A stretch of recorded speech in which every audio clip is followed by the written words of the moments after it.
அதாவது பீகாரில் தேர்தல் பிரச்சாரத்தின் போது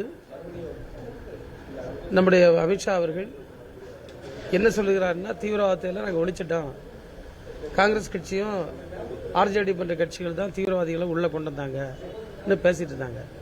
இப்போ 12 வருஷம் ஆட்சி முடியுது. பல இன்சிடென்ட், புல்வாமா இருக்கட்டும், இப்போ நடந்தக்கூடிய இன்சிடெண்டாக இருக்கட்டும், தொடர்ந்து வன்முறை சம்பவங்கள் பாஜக ஆட்சியில் நடந்து கொண்டே இருக்கிறது. அப்போ இது இன்னைக்கு டெல்லி என்கின்றது தலைநகர், ஒன்றிய அரசினுடைய முழு கட்டுப்பாட்டில் இருக்கக்கூடியது. அந்த முழு கட்டுப்பாட்டில் இருக்கக்கூடிய இடத்திலேயே இப்படி நடந்திருக்குன்னா அது அவங்களுடைய தவறு என்பதை இப்போதாவது அவங்க உணர்ந்தா நல்லா இருக்கும். அதான் கருத்து.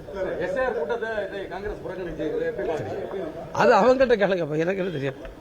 எஸ்ஏஆர் தம்பி, நான் அது நீங்க அது அவங்களுடைய விஷயம். அவங்க அதுல ஒண்ணு இல்லப்பா, அவங்க புறக்கணிப்பு இல்லை. அவங்க பேசுனாங்களா காங்கிரஸ்ல இருந்து முக்கிய தலைவர்கள், நம்மளுடைய எம்எல்ஏ, அவங்க என்ன சொந்த கருத்து வெளியே போயிருக்கலாம், சொந்த கருத்துக்கள் தான் போயிருக்கலாம். பிளே ஸ்டோர் மற்றும் ஆப் ஸ்டோரில் இருந்து பாலிமர் செயலியை QR கோடு மூலம் பதிவிறக்கம் செய்யுங்கள். செய்திகளை உடனுக்குடன் பெறுங்கள்.